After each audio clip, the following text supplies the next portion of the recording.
Hello students, how are you all? Okay, so last class we had left this part, so we will continue from there. These are again the notes of chapter 2. So we will learn about a trading town in a pastoral zone.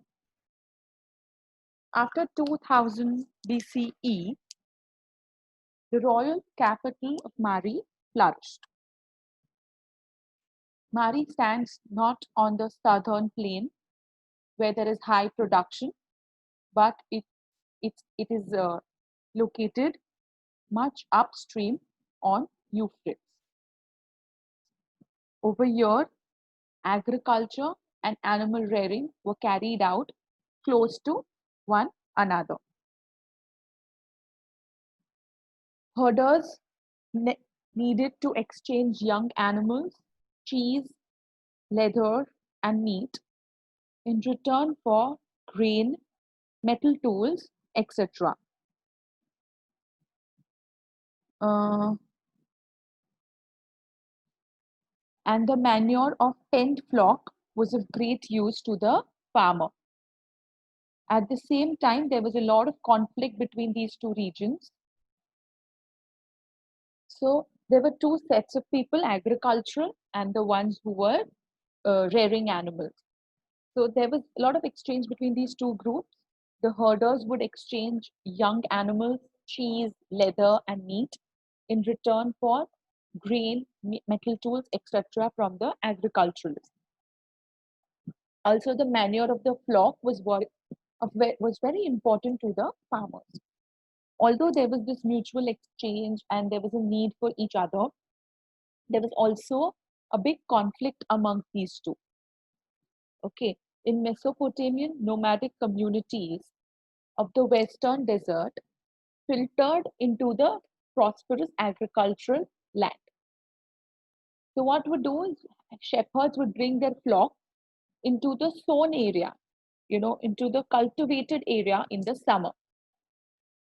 Such groups would come in as herders, harvest laborers, or hired soldiers, occasionally became very prosperous and they settled down.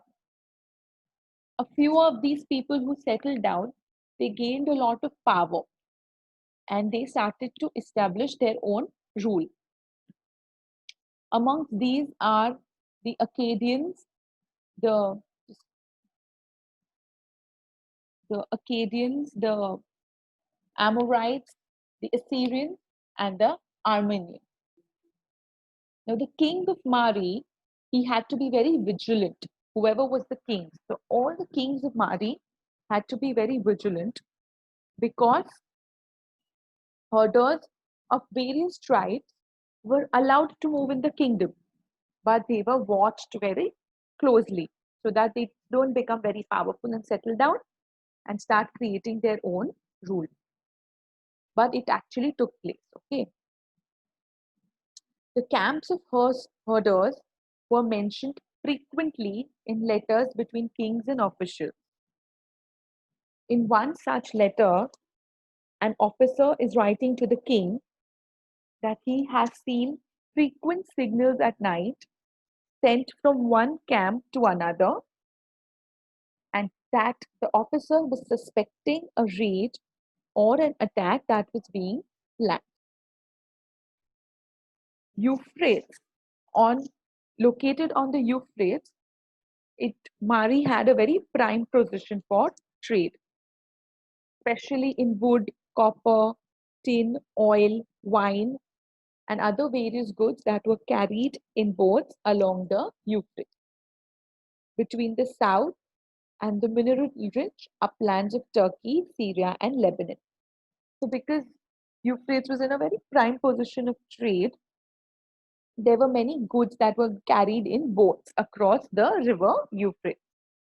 Now, boats that were carrying these uh, minerals and wood, copper, tin, oil, or whatever, boats carried grinding stone, wood, wine, oil jars, whatever. They all had to stop at Mari on their way to the southern cities. An officer of the town would go on the boat and he would look like take an inspection of the cargo, and he would levy a tax or a charge. So he would take away 1/10 the value of the goods before allowing the boat to continue downstream. So although Kingdom of Mari was not very militarily strong, it was exceptionally prosperous. The legacy of writing in Mesopotamia. It is one of the greatest legacy of Mesopotamia to the world. Its scholarly uh, tradition of time recognition and mathematics. We have found tablets dating to 1800 BCE, which has multiplication and division tables. It has square and square roots. There is tables of compound interest, and the square root of 2 has been written as this: 1 plus 24 upon 60, 6 raised to 0 plus 51 upon 60 raised to 2 plus 10 upon 60 raised to 3. Over there, the students had to solve problems like a field of area such and such is covered.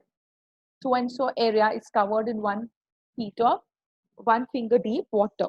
What is its volume of the water? So these were the kind of questions that students had to answer. Then the division of year into 12 months, that also depending on the revolution of moon around the earth. The division of a month into 4 weeks, division of 1 day into 24 hours, and division of 1 hour into 60 minutes has all come from Mesopotamia. Whenever solar or lunar eclipse were observed, the occurrence of the eclipse was noted down. Okay. And according to the year, month, or day, they noted down when that eclipse took place, and they would note down the year, month, as well as day. So there were records about observed positions of stars and constellations in the night sky. Now, all these achievements of Mesopotamia would have, we would have never come to know about them. So they would have all been useless without writing and the institution of school. Because in the school, a student had to read and copy an earlier tablet. Okay, so because of the school and the writing system, we know so much about Mesopotamia. In the schools, the students would read and copy the tablets already written by someone else, like how you all copy down things written from the board. Like that, the students would take a tablet and copy the same tablet. Now, in the school, some boys were trained to become record keepers for administration work. Okay, but some children were also trained. Some students were also trained to become intellectuals who could build on the work of their predecessors. So they didn't. They were trained not to copy the tablet, but to build over that knowledge. These questions I have already given you all to write. Okay, and some of these you must have found the answers over here. So there's another section also that we should study. That's this. So from this chapter, we know about its geography. We know city life has began in Mesopotamia, and Mesopotamia is derived from 2 Greek words: meso meaning middle, potamos meaning river. It is basically a flat land between river Euphrates and Tigris, and it is now a part of Republic of Iraq. In the north, there is a stretch of upland called the steppe, where animal herding offers people a better livelihood than what agriculture offers. Agriculture began around 7000 to 6000 BCE. Soil was very fertile, but agriculture was always threatened because of natural causes. Some important cities are Ur, Uruk, Mari, Lagash, and Kish. The excavation work over here had started around 150 years ago. Then we saw about urbanization. We saw that the Mesopotamian civilization was based on a definite plan. Cities and towns developed are developed when an economy develops in spheres other than food production, and it becomes an advantage for people to cluster in the town. It's only when there is more development other than the economy that people are going to cluster and settle down. Urban economies comprise, besides food production, trade, manufacture, and services. Besides food production, even trade, manufacturing, and services was a major part of urban economy. There was social organization. There was help that helped in that helped the city manufacturers, and division of labor was a very important marking of urban life. So we have they had abundance of food, and so they had to export it, and they lacked tools and scales and jewelry that had to be imported. And so movement of goods into and out of cities took place. Then importance of Euphrates as a world trade route happened. Next came development of writing. We have found tablets dating back to 3200 BCE. Okay, so writing played a very important role to keep records of transactions. The name of the writing was cuneiform. Now, the first Mesopotamian tablet contained picture-like signs and numbers, and we have concluded that writing began when society needed to keep records of transactions. Because in city life, transactions occur at different times and involve many people with a lot of different variety of goods. Mesopotamians wrote on tablets of clay. There are two great legacies in Mesopotamia: writing and tradition of time recognition and mathematics. Political factors from around 1100 BCE, when Assyrians established their kingdom in the north, the region became known as Assyria. And the first known language of the land was Sumerian. Writing was not only used for keeping records, but also to make dictionaries, give legal validity to land transfer, narrate the deeds of kings, and announce the changes a king has made to the customary law of the land. It can easily be summed up that Mesopotamian understood that it was the king that would organize trade and writing. Religiously, we know that the early settlers of Mesopotamia, they began to build temples at some spots in the villages. The earliest known temple is a small shrine which is made of unbaked bricks. Now these temples, they were residences of many gods, and they were also the centers of religious activities. They were dedicated to different gods and goddesses.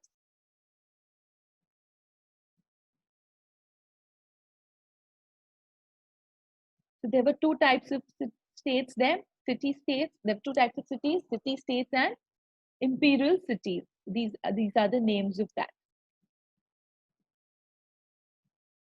Life in Mesopotamia, most of the families were nuclear families, but a married son and his family often resided with his parents. So they probably moved out a little later.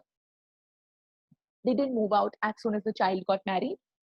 Probably when they got children and there was not enough place, they must have moved out.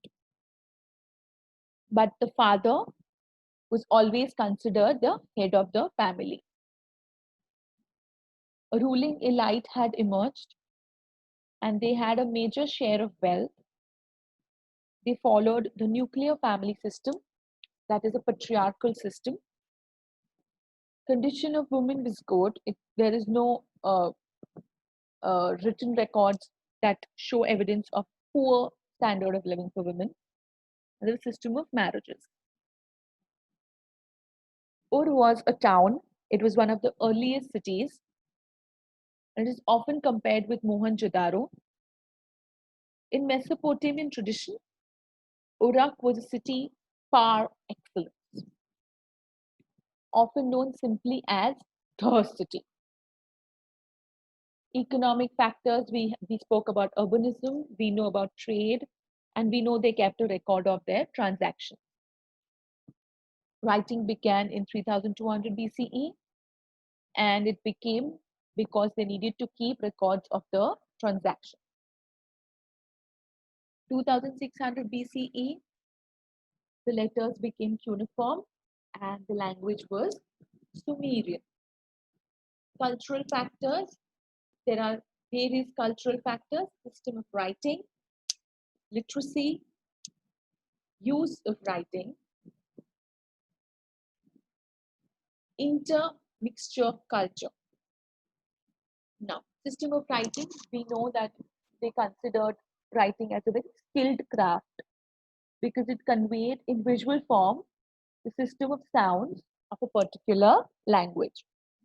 In literacy, not many people knew how to read and write, and writing directly reflected the mode of speaking. King and very few others could read. So whichever was official letter of a king, someone would come and read it out for people because not everyone could read and write. Use of writing, because it came because of connection between city life and writing is brought out. It has brought out in long Sumerian epic poem Enmerkar, and king was able to organize trade and writing. Intermixture culture. Mesopotamian society and culture were open to different people and cultures. Thus, the vitality of civilization was, of course, an intermixture of cultures. Script was called cuneiform script. It is a script of Mesopotamia. The word cuneiform is derived from the Latin words cunis, meaning wedge, and forma, meaning shape. Cuneiform letters were wedge-shaped letters and looked like nails. By 2600 BCE, letters became cuneiform and the language was Sumerian. Cuneiform writing in Akkadian was also there until the 1st century CE. So cuneiform as a form of writing stayed or existed for around 2000 years. We have found tables. We have found a Bible, that is the Old Testament, which is there in the British Museum, and we have also found texts. So, scholarly tradition of time recognition we found from there. We found a calendar which divides the years into month into weeks, weeks into days, days into hours, hours into minutes, minutes into seconds. They also would had lots of recordings of modern world phenomenon past. Gilgamesh, which was written on 12 tablets, is a famous epic of Mesopotamia. It was the work of Uruk, who was the ruler of Mesopotamia in 2700 BCE. In maths, we have found tables with multiplication and division, square root tables, table of compound interest, problem regarding a field of area of volume of water. I read this question for y'all. So students had to solve those kind of word problems. So timeline is what we will do with y'all in the next class.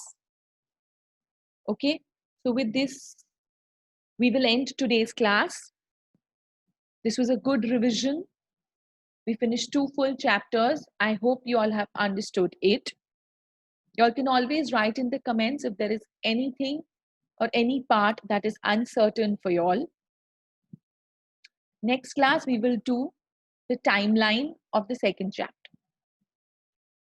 Till that, you have to finish the timeline of the first chapter, and there was an activity of the first chapter. Also some question and answers from the second chapter. So start doing your homework simultaneously. Don't leave it for later. Stay home, stay safe, take care, and keep learning.